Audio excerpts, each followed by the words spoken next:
It's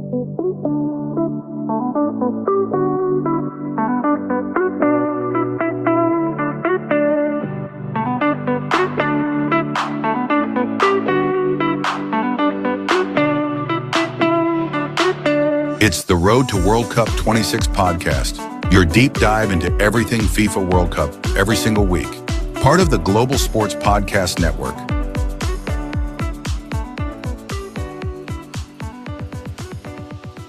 You're listening to Road to World Cup 26 podcast. A very warm welcome wherever you are listening in the world. It's very exciting because the squads are coming out.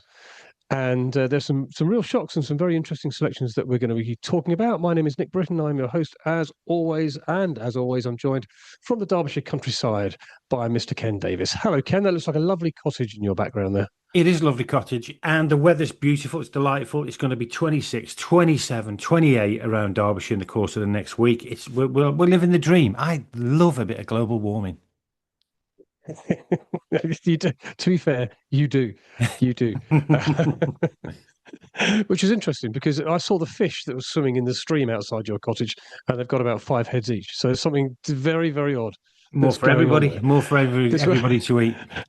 We're going to look at. We're going to dedicate this episode to squads, really, and dominating the agenda today is. I think we should dedicate it to Angry Matt. Oh gosh. He's not going to be happy, is he? Yeah, he's not going to be pleased, is he? He's not going to be pleased. So the England squad was out today, and it had raised eyebrows and set the country talking. That's all I'm going to say.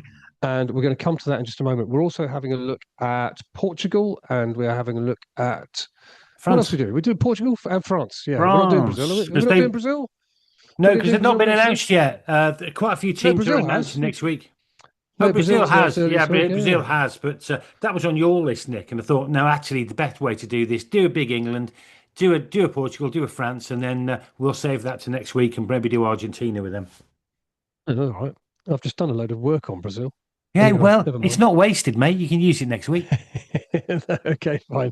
It won't change. So we'll do England, we'll do France, we'll do Portugal, and then we'll finish the podcast as we always do with Kenny's quiz. Right, England then. Let's get straight into this. The England squad was announced this morning, and no great surprise because most of it leaked out last night. But the big news, really, I suppose, is that Harry Maguire is not included. That's probably the biggest kind of surprise. Other kind of eyebrows raised, I suppose, at Cole Palmer from Chelsea's not in. Phil Foden from Manchester City's not in. Trent Alexander-Arnold is not in. Ivan Toney is in, having been sort of out of the cold in the Saudi Pro League. It looked like he'd blown his chance. Jed Spence is included. At the expense of Lewis Hall and Luke Shaw at left back. That's a real head scratcher. So I think when I was looking at this earlier on, Ken, one pattern emerged, and that is there are a lot of players, particularly on the back line, who can play in different positions. And it seems to me that element of flexibility is kind of come into Tuchel's thinking over and above players who can only play in one position. What did you make? First of all, what did you make of the general squad announcement? I like the squad. I like the fact that Tuchel clearly has no favourites. You know, he in the sense of he's. I think Jordan Henderson, but anyway, go on. Oh yeah. Well, maybe that exception, but generally picks on form, and one of the problems I think for Cole Palmer and Foden is I think they've both been very inconsistent, and I think that's really has counted against them. I mean, there are a number of players I expected to be in the squad that went. I expected at least one of Foden or Palmer to be on the squad. I expected Trent to be in the squad, to be honest. I expected Maguire to be in the squad. I expected Gibbs-White to be in the squad. That was about it. I mean, you can make an argument for Shaw and Lewis Skelly and Wharton and people like that. But I expected 4 of them to be in. I didn't think... I wasn't sure about Palmer, to be honest with you. I did expect Maguire. I didn't really expect Alexander-Arnold. I did expect Lewis Hall because 2 or 3 months ago, we were talking about him being the absolute first choice. And if it wasn't going to be him, well, okay, fine. Then maybe Luke Shaw, because he's come back into a left back position now that Michael Carrick's playing a back four at Manchester United. Neither of them get in. Yeah, that's Neither of them. weird. So that was a big surprise. And the Jed Spence thing is interesting, and it's in a way related to the Harry Maguire thing, in the sense that Jed Spence broke his jaw on Tuesday. He broke his jaw. He is eating through a straw at the moment, and he gets in. Now that just seems weird. He broke his jaw. So yeah, and not only but let's say it. But even if he hadn't broken his jaw, here's a player who has been in and out of Tottenham Hotspur's side. it was dreadful. Still in the chance of getting relegated. Yeah, who are terrible. How on earth does that happen? I don't know. Yeah, but how does that happen? And after he's broken his jaw, I think there's clearly, this might not work out for him. It's not a pleasant injury to have if you're constantly heading the ball. The second thing about the Harry Maguire thing is actually it deflects everything onto John Stones, doesn't it? Because clearly John Stones is in. Stones has played 4 games this year. I can't believe John Stones is in. I just cannot believe it. And it's kind of Harry Maguire or John Stones. If someone had a gun to my head and said, which one are you going to have going to this competition, I think I'd pick Maguire over Stones. The other part of that, I guess, is that he wants Dan Burn in. And are you going to have Dan Burn and Harry Maguire? Because they're both kind of similar in terms of they're great in the box, but they're coming to the end of their careers. They're quite slow. And are you going to have 2 players of that ilk who you are likely to use as backup in the last 20 minutes when you either need a goal or you need to sort of keep a goal out? And he's gone with Dan Burn because Dan Burn can play centre half or he can play left back. Yeah. But when you look across that back line, you're looking at players who can play in multiple positions, and that seems to be, as I say, the recurring theme here, rather than players who you think they're the best player for that position. Yeah, and I think you're right. He's definitely gone for that kind of tactical flexibility argument. I still, if there was one I would change, if there's one player in there I would change, I would have taken Maguire. I mean, I know Maguire has got a reputation for not being the most skillful in the world, but you know what? He's a leader, and I fancy him in both boxes. And if the chips are down and we need a late goal and people are throwing the ball into the box, Maguire can be a centre forward. Talking about flexibility. There's nobody better. There's nobody better than getting his head on the end of the ball. No, I don't think in this England team. So interesting. No. Right, let's have a quick look at it then. Let's have a quick look at it, and we'll try and work out how England are going to play. So I think we all know that Jordan Pickford's going to be in goal. No surprise there. You've got Henderson, and you've got who's the other one? James Trafford as backups. Very good keepers in their own right. So we're quite strong in the goalkeeper. But unless anything happens to Pickford, he's playing every game. Oh, without a shadow of a doubt. Yeah, without a shadow of a doubt. Defence, I think, is brittle. I think it's problematic. I mean, you've got I think, a starting lineup of Nico O'Reilly playing at left back. Bearing in mind he hasn't played left back all season for Manchester City. He plays at midfield. Yeah. You've got Mark Gay and Ezri Konsa as the centre halves, and probably Reece James, I imagine, will start at right back. But again, he has 2 things of him. He's not been playing right back at all, really, for Chelsea for most of the season. He's been playing in midfield.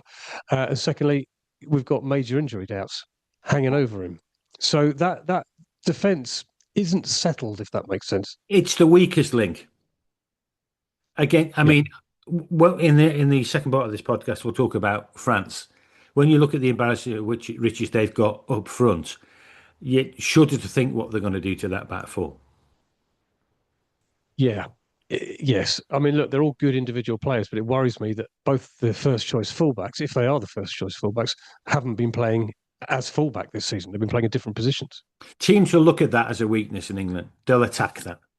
Yeah, I think so. I'll tell you who I'm quite pleased to see in there is Tino Livramento from Newcastle. Yeah. I think he's a very good player. You've seen a lot of him, haven't you? He's a decent player. Yeah, I have.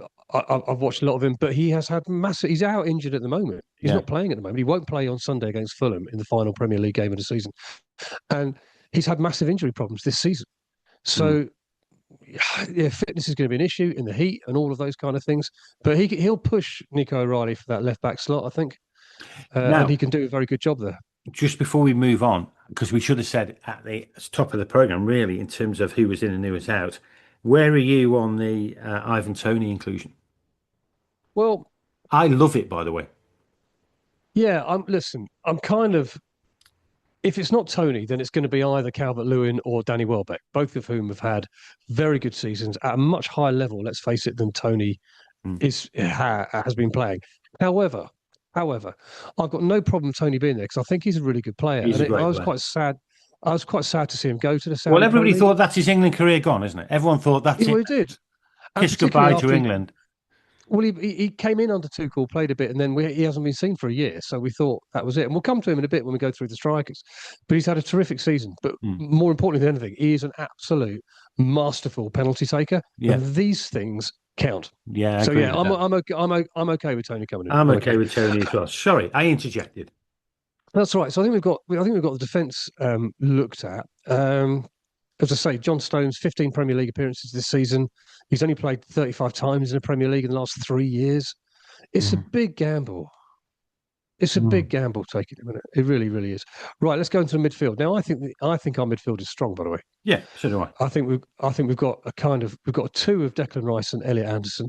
Yeah, and if they can get Jude Bellingham playing in front of them, that's a very powerful mix of three.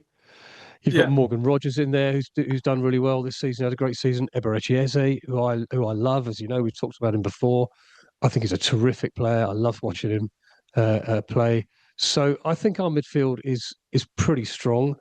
Good as anybody else's, honestly. What do you make of Jordan Henderson's selection? I wouldn't have taken him personally. I don't know, and I know he's been like an ever-present for Tuchel, and he's an ever-present for every manager. He's one of those players. I suppose every manager wants a Jordan Henderson because they're just not gonna mess up. They're not going to give you a 9 out of 10 performance, but they're going to consistently give you a 7 out of 10, and sometimes that's important. I think his age is, in one sense, is counting against him, but in another sense, he might be good in terms of the younger players. I think he's too slow. I don't think he's creative enough. He wastes the ball too many times for me. He wouldn't be in my squad, but I can understand why Tuchel has gone that way. But I hope he doesn't get a game, quite honestly. Okay, I'm gonna just offer a different point of view here. I think he's a very good pick. Okay, and I think he's a very good pick because in the mix of things that managers look for when you're going away for a World Cup, the football is obviously key, but so are loads of other things because you've got 26 guys cooped up in a hotel room, or not one hotel room, it have to be a very big hotel. Blimey. The budget must be really. What is it? Some kind of prison cell? It's like that place in Colombia. They're cooped up in a hotel. They're playing a lot, potentially games sort of thick and fast, and training. It's boring though when there's downtime, and there's a lot of downtime. It's boring. It's dull. You need leaders. You need leaders who can take the group, who can work with the young players, who can deal with the ups, who can deal with the downs, who can keep the group together. And I think Jordan Henderson and Dan Burn, I'll bring him into this equation as well, are excellent characters for that kind of thing. You can make the same argument about Harry Maguire, couldn't you, though? You could absolutely, yeah. You could absolutely make the same argument about Harry Maguire. The other thing about Jordan Henderson, though, which is why I think it's easier to pick him this year than it was a year ago, is that he's just played a full season of Premier League football. Yeah. He's played 31 out of Brentford's 37 games, and Brentford have had a very good season. Yeah, Brentford have been very solid, yeah. Against all odds. So it's an easier pick, and it's a more justifiable pick if you just want to talk about football. But I think it's certainly a justifiable pick when you want to talk about everything else. Yeah, that makes a lot of sense. Do you think he's going to have one of those roles where if we're 1-0 up against Germany, and he throws Henderson on just to close things down in midfield? Do you think absolutely. Yeah. It'll be that. It'll be the last 15, 20 minutes of games where we need to just close things down and manage the game out. Yeah. It won't be for when we're chasing games. No. It won't be for any when we need to attack. It'll be for those tight games where we need to protect a narrow lead. And I think he'll do a great job in there. Yeah, hey, I can't argue with much of that, to be honest. It's just slightly baffling that we haven't got a better option yet than Jordan Henderson. But hey, well played, Jordan. Well done for getting on the plane. Good luck. Yeah, speaking of we haven't got a better option yet, let's go on to the forwards then, shall we? Harry Kane. Okay, Harry Kane. 78 goals, in 112 England appearances. I can feel you wincing at all of this because I know how much you dislike him. I dislike him. 78 goals, 112 England appearances. England's all-time record goal scorer, the undisputed king of penalty takers, and that is important, as I've said, in World Cups. For Bayern Munich, he scored 143 goals in 146 appearances since he went from Tottenham. So, he smashed all kind of records. He is brilliant. But what happens behind him if he's not available? That conveyor belt has yet to churn out another talent where you go, okay, if Kane's not playing, it doesn't massively weaken your team.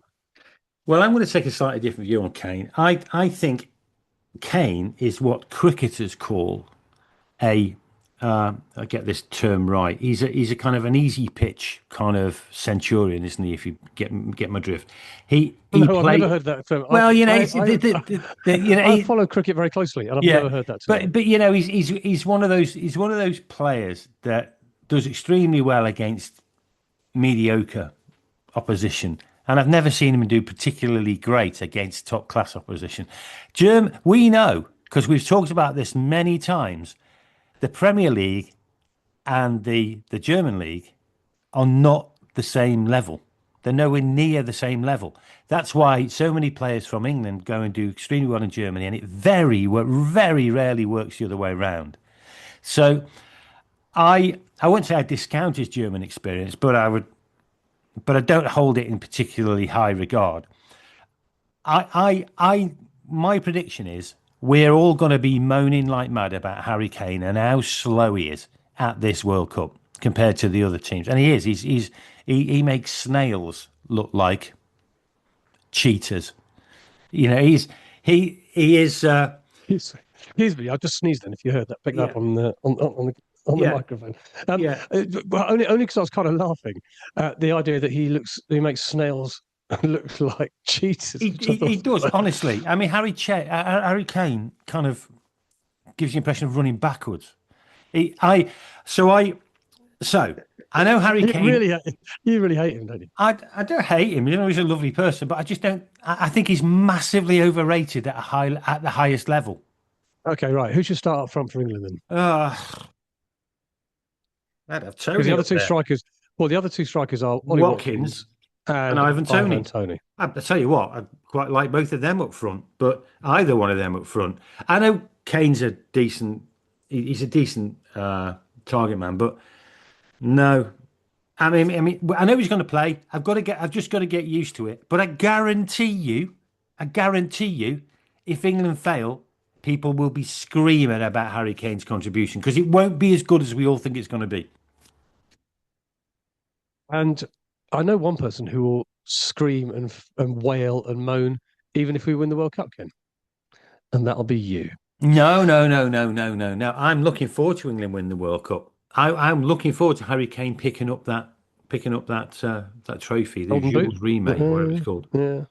But okay, so all right. Well, please, we've got Ivan Toney there, and then please we've got Ollie Watkins, who I also like. Watkins, and Ollie Watkins is on good form right now. Yeah, I'm a big Ollie Watkins fan, and I'm glad that he's on form because he had a pretty indifferent first half of the season. But so did Villa. Really well. Yeah, well, Villa started badly, didn't they? Yeah, and then they've really picked up. Yeah.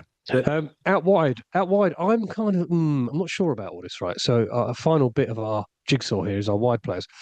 You've got Saka on one side, great, no problem whatsoever. Guaranteed. High quality, yeah, love him. Not sure about the other side, to be honest with you, because you've got Rashford, Anthony Gordon or Rashford, and neither of them excite me. No. Gordon has been nothing other than average for Newcastle this season, and Newcastle haven't had a good season. Rashford has never been able to prove himself at this level for 90 minutes. He's had a great loan move to Barcelona. He's done really well there, but he comes with a lot of baggage, and I don't think we've got 90 minutes of quality down that left-hand side. No, I think you're right. I think that's another weakness. If you look at two areas where we're weak, I think we're weak on the left-hand side of attack, and we're weak on both sides of defence. And mention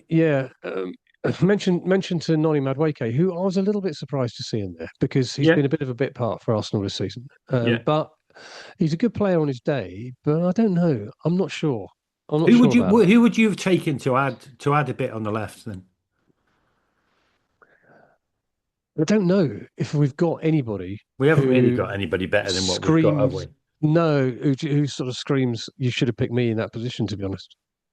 No, no, I agree. But I would have, you've without the qualities of your Cole Palmers or your Phil Fodens when they're playing well, we are kind of weakened in that broad area, not on the left because I don't play on the left, but in that sort of broad area up top. And I'm looking at it, I'm going, actually, I kind of thought we had an embarrassment of riches, but we don't. Looking at that squad, Yeah, yeah. I suspect Rashford will get the nod.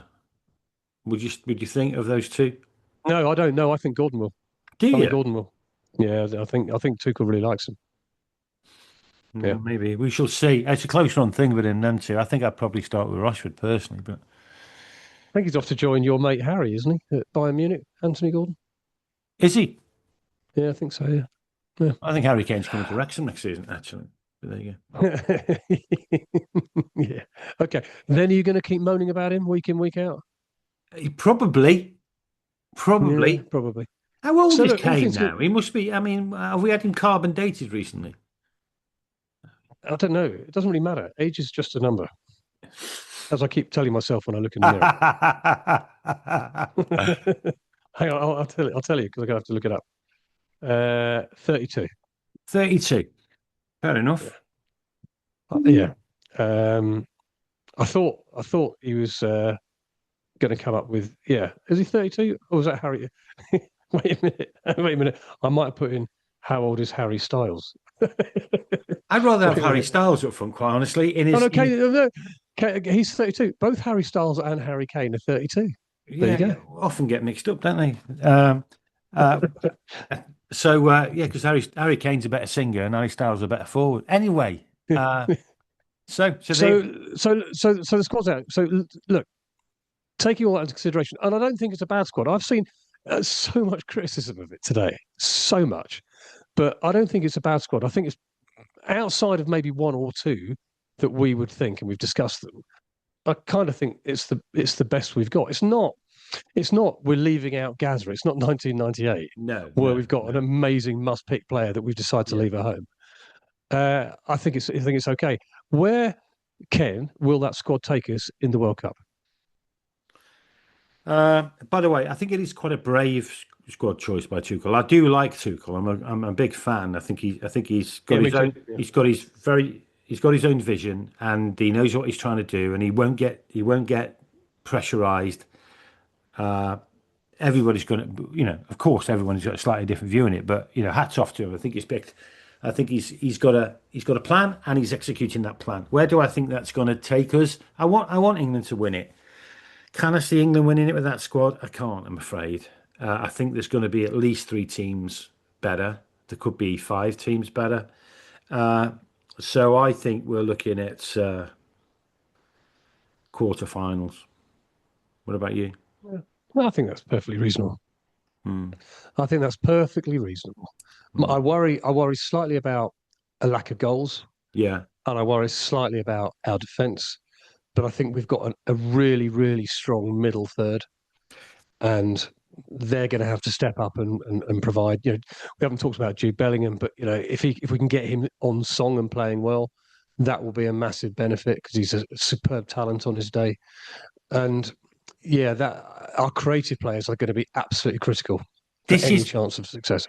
This is a slight criticism of the squad. Actually, you put your finger on something quite important there. I worry a little bit about the lack of creativity. You take Foden out, you take Palmer out. They can change things with a pass and with an insightful kind of piece of play. That does worry me.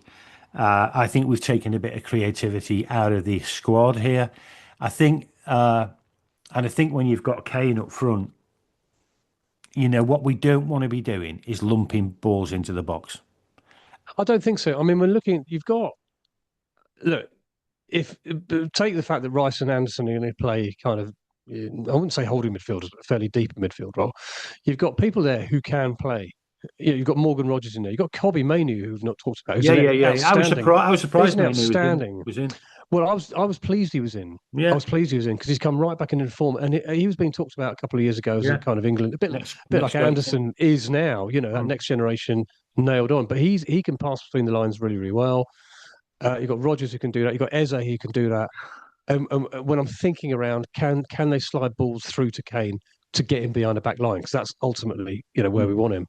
So yeah, I mean, there is no value in taking Phil Foden the way he's played the last 2 years, and there's no real value taking Cole Palmer the season he's had. He would have taken one of them two just to give himself. No, I wouldn't. No, I wouldn't have taken either of them. No, I think the players he's got in.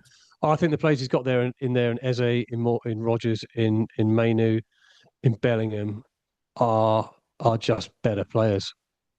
Full stop. Wow. And the way Tuchel plays, it looks from the forward line that he wants width. He doesn't want people like a bit like Foden, where he's just going to pick up the ball and drift inside and stuff like that. You know, Rashford, Gordon, Saka, they're proper what I call proper wide players.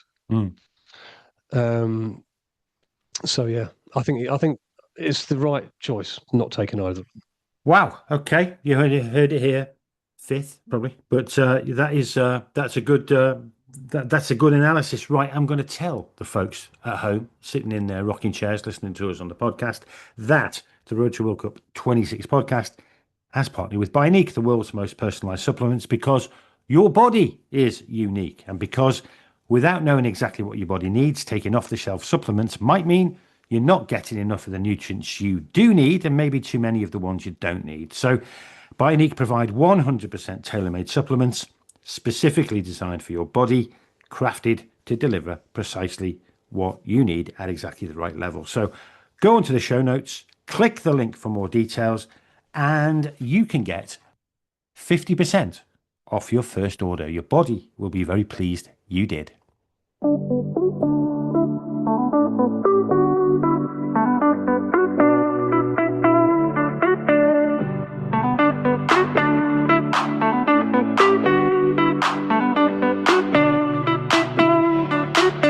It's the Road to World Cup 26 podcast, your deep dive into everything FIFA World Cup every single week.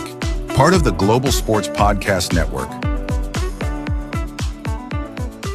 You're indeed listening to Road to World Cup 26 podcast. I think we would love to hear from you. So do drop us a line on Road to World Cup 26 podcast at gmail.com. You can get hold of us via leaving comments via Spotify or YouTube, or whichever way either of those two is fine as well. So do get in touch. We'd like to hear from you. We'd like to hear your news and your views on things. But for now, we're going to turn our attentions to Portugal. I think, should we do Portugal next? Yeah, let's do Portugal. So. There's a young lad who is making his way in football, who has been selected for the Portugal squad. I think quite a surprising pick.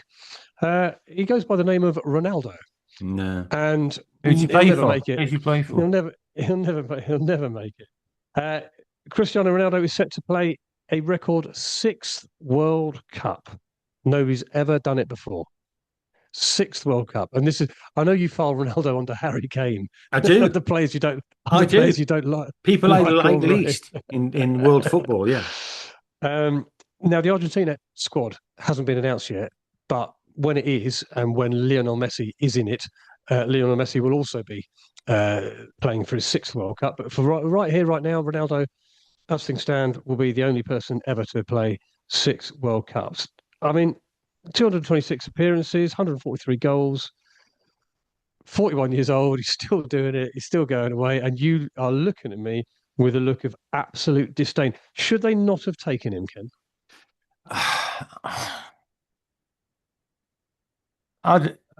Well, without knowing how the Portuguese squad looks like behind him, and I don't really. No, they had to take him because he's like a national treasure. I was in Lisbon a few weeks ago, and people were talking about Cristiano Ronaldo. He's a deity, essentially, in Portugal. You know, he had no choice but if he says, "No, I'm going to play in goal. I'm going to stay I'm going to be at the 7th. I'm going to have my 7th World Cup in Morocco, in Portugal, and Spain," and he'll want to do that. It wouldn't be what I guarantee he'll be playing his 7th one in 4 years' time. He's probably playing in goal. Yeah, he's already said he's retiring after this. Well, I find that strange when it's going to be in Portugal, Spain, and Morocco. I find it very strange. I know he'll Yeah. be 45, but it's Ronaldo. Why not? Ronaldo Yeah, gets exactly. what Why not? Ronaldo wants in Portugal. If Ronaldo says, I'm taking every throw in, I'm taking every corner, I'm taking every free kick, I'm taking every goal kick, I'm taking every penalty, he will. So I don't like his. I don't think it helps Portugal to have him such a dominant feature because no one else can thrive. But you know, should they have taken him? Well, I suppose they should. But I don't expect great things from Portugal, to be quite honest. I was looking down their squad, and I was actually sort of pleasantly surprised at how good it is. Okay, Because there are players in there where I'm just going, yeah, okay, fine. I forgot about them. I forgot about them. I forgot about them. They've got actually got a very, very good. They've got a very, very good side. They've got a good goalkeeper, which always helps. They've got defenders in like people like Nunes from Man City, yeah, Dalot, Manchester United, yeah, João Cancelo is a good yeah, player. You've got good player. Mendes from PSG, Yeah, Ruben Diaz from City. yeah, They've got a load of good defenders to choose from. Yeah, in midfield they've got João Neves, who I really like, Vitinha, who I really like, Bruno Fernandes, who's had a brilliant great season player. for Manchester United, Bernardo Silva, who's had an equally brilliant season for Manchester City. Ruben Neves is a good player as well. Remember him from Premier League for I Wolves, do. now playing in Great player. Saudi. And then when you move up front, taking aside Cristiano Ronaldo, João Felix is a very good player. Good player. Conceição, Pedro Neto. Yeah, Guedes is an inclusion. Actually, we didn't think Guedes was going to get in, but he sneaked in there. And PSG's Gonzalo Ramos. They've got good players, They've got This is good a good. players. It's a good Premier League Uh, team, isn't it? And I was Put all kind of them looking together. down. I was a little bit like you, thinking, who are Portugal? Yeah, where are Portugal and all this? And it wasn't really till I looked down at the squad that I thought, wow, actually, they're probably a much better team than I give them credit for. And they always do well, don't they? They always do well when you don't think they're going to do well, Portugal. So yeah, I'm kind of thinking bigging them up a little bit, having seen the squad they put out. Yeah, I You're think quite clearly not because you're stroking your beard in that way that you do. honestly, no. What actually my point on that is they'd be better without Mr. Ronaldo. They'd be better without him because it allows those other players to express themselves better. I think when Ronaldo's not on the pitch. I mean, everybody it's Ronaldo and everyone else, and I just don't think that's good for the team ethos. At the end of the day, you've got a team. Teams win the World Cup, don't they? And teams do well in the World Cup, and I just think Ronaldo is just so dominant in that team. I actually think it's counterproductive. But anyway, you are when you actually do list out their players in that way. They've got some really, really good players. I'd like to see them do well. I've got a soft spot for Portugal. I'd like to see them do well. I just think it'll be They're, limited by Ronaldo's insistence of doing everything. they're picking from pretty much fully fit squad. I think the only slight surprise perhaps was Mathis Fernandes, who's had a good season at West Ham. I think he would have expected to go, and I probably would have expected to see him in there. João Paulinho is another one who misses out from, who's had his place at Tottenham, but it's Tottenham. Well, I say that, but then I've also just mentioned West Ham. But Fernandes has played well at West Ham this Yeah. year. They've had a terrible season, but he's been one of their better players. But yeah, I mean, he's got a pretty much full strength squad to pick from, and that to me looks like a pretty impressive pick. I think that's a good squad. Those Yeah, they might do well. yeah. Used to playing in relatively high temperatures, so I think yeah, they've got a decent chance. And I think in a couple of I'm weeks good. we'll probably go through everything again and just work out exactly who we think where everybody is going to finish. But I Yeah, think they're certainly going round to the latter stages. I'm just going to mention one thing, Ken, before we move on to France. And I like this. It's a really nice touch from Roberto Martinez. Now, there are 27 players in the Portugal squad, and everybody who's listening to this who knows their football will go, well, wait a minute. That's You're one only too allowed a many. squad of 26. Yeah, correct. One of too many. One of the goalkeepers. They've got 4 goalkeepers in at the moment. One Right. of them's going. So they will have 26, but they've got 27. But Roberto Martinez, when he was announcing the squad, he said, we've got 27 players plus one, which was, of course, a reference to Diogo Jota, who died last year, as we know, in a car crash. And he was talking about Jota and said, "He's our strength, our joy. Losing Diogo was an unforgettable and very difficult moment. But the very next day, it was up to all of us to fight for Diogo's dream and for the example he always set in our national team." He went on to say, "Spirit, strength, and example are the +1 and will always be the +1." And I think that's such a nice touch. Fantastic. Yeah, well done. Very classy guy, though, isn't he? Anyway, but yeah, good. Well, great that they remember him in that way, and I hope they have a great World Cup. I really, honestly do. I think they'll have a really good World Cup in 4 years' time. What with Ronaldo in goal? Probably in goal, and he'll be the manager. He'll still be up front. He'll be player manager though. Don't you think? He'll be player coach. Yeah. Don't you think he'll just want to do that? I know he said he's going to retire. Right. We'll see, mate. Yeah, we'll see. Right. You've been having a look at France, haven't you? Yeah. Squad was announced on May the 14th. Actually, when you do look through the squad, I mean, they've got some absolutely stellar players. There's absolutely every reason to think France can go all the way. Obviously, the big blow really was Ekitike getting injured for Liverpool. So obviously, Hugo Ekitike isn't going to be there in the US. But obviously, they've got Kylian Mbappe, Ousmane Dembele, Michael Olise, Desiree Doué from Paris Saint-Germain. They've got some fantastic forwards, absolutely fantastic forwards, and they are going to. I mean, when we look at England's back four, if it's a straight fight between France's front four and our back four, I'm not backing England's back four. We better score a lot of goals in that game. We're going to win. If we're going to win that, we're going to win it 6-5. I was watching the semi-final of the PSG Bayern Champions League semi the other week, and I just forgot how good Michael Olise is, because obviously we had him at Palace. Yeah, I had him at Palace. Yeah, and watched him at Palace a lot, and just thought, this guy's great. And then went to Bayern, so not watching him so much, but just reminded me, he's superb. He's superb. He's a great player, and there's a few more to add. A couple of things in terms of people there's no places for. Eduardo Camavinga from Real Madrid, Randall Kolo Muani from Spurs. Both are in the 2022 squad. They're not in this squad. Lucas Chevalier, the goalkeeper from Paris Saint-Germain, probably could have expected to go. Didn't. He's not in the squad. But if we're looking at the some of the key players above and beyond the ones we've already mentioned, Mike Maignan from in goal. Defenders, Lucas Digne, who we know well from Villa. He's Villa's top assister. In fact, I think he's the top assister in the Premier League this year. Yeah. I think. Great player. I may be wrong. Don't quote me on that, but I've got something in the back of my mind which tells me that. Okay. Konate from Liverpool, who had a very ropey start to the season, and everyone was saying what a liability he was, but he's kind of pulled things together quite a lot more in the second half of the season. Saliba, probably arguably the best defender in the Premier League at Arsenal. I think Gabriel will have something to say. Gabriel's a good player. Yeah, he's great. He's great as well. I think Gabriel will have something to say. But Luca Digne is the Premier League's top assisting defender. That's what it was. That's impressive.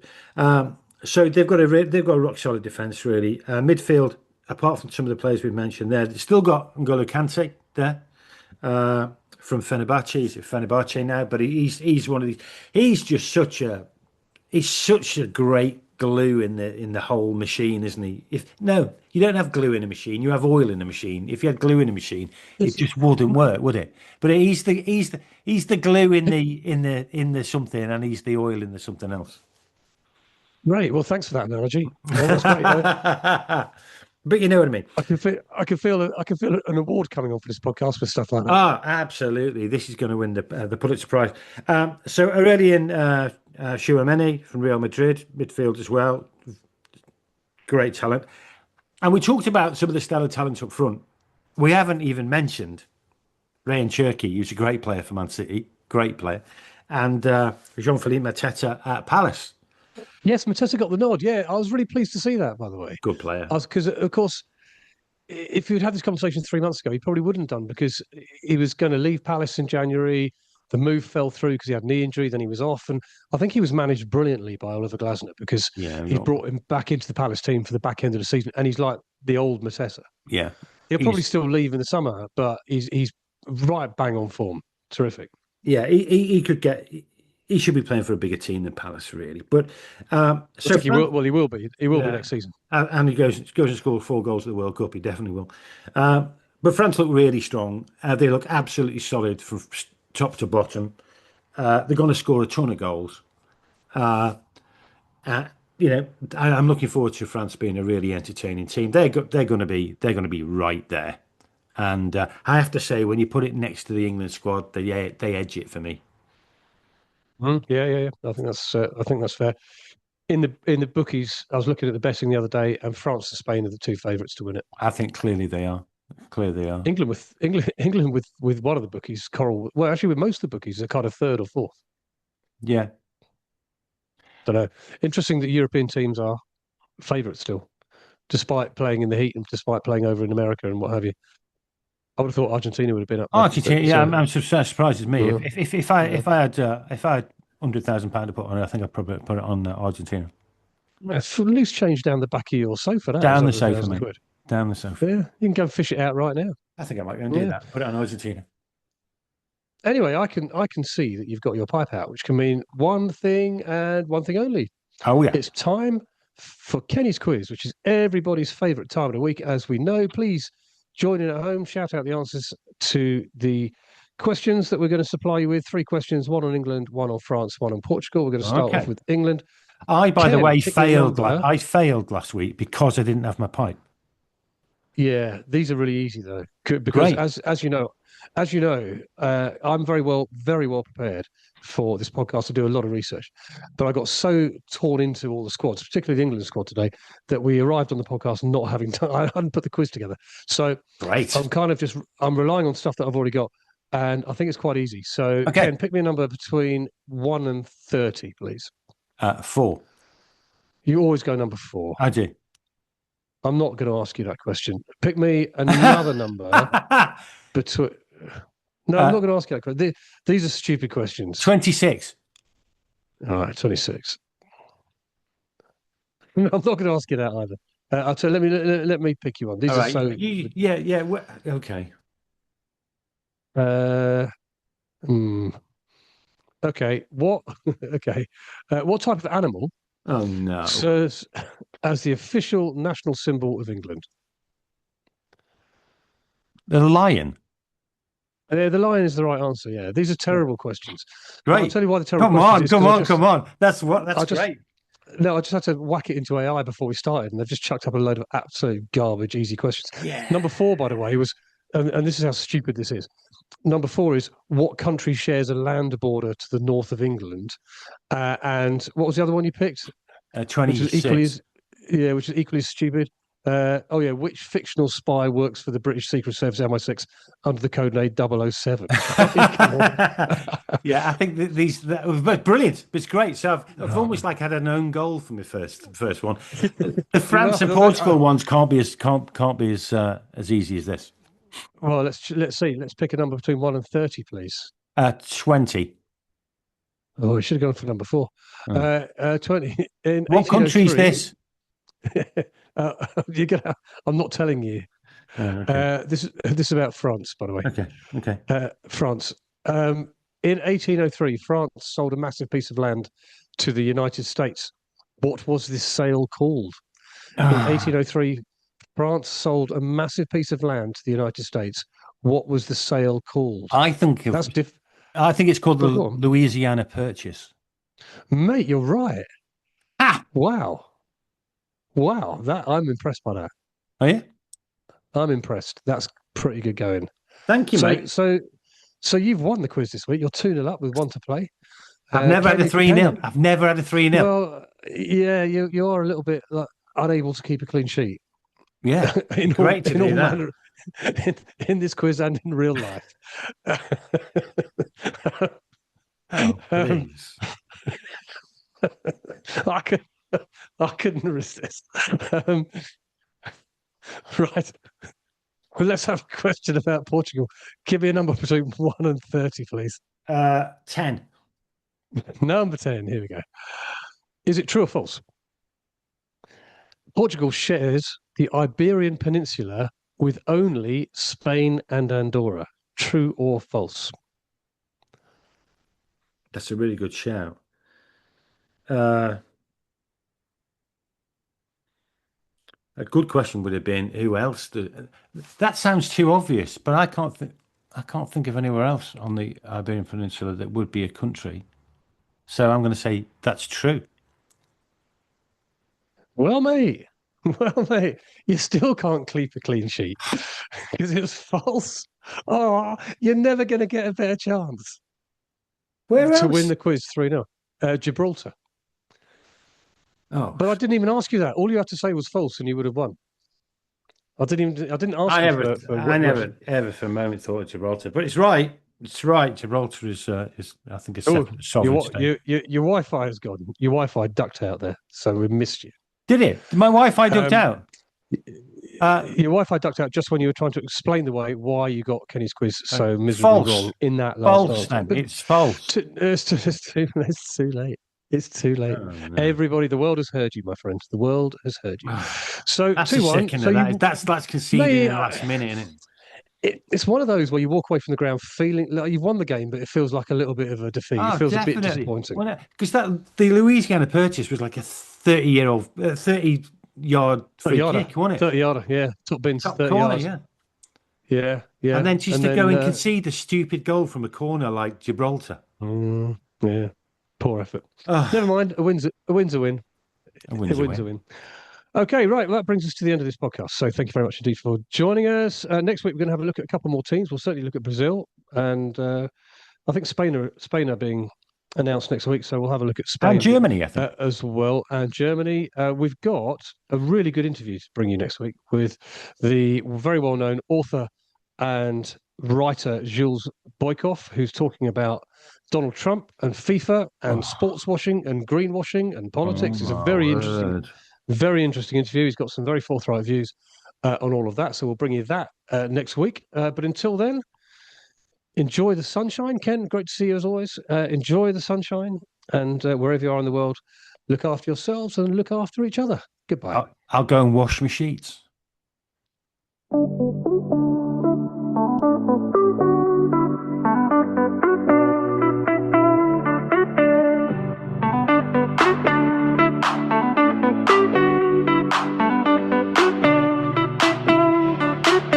It's the Road to World Cup 26 podcast, your deep dive into everything FIFA World Cup every single week.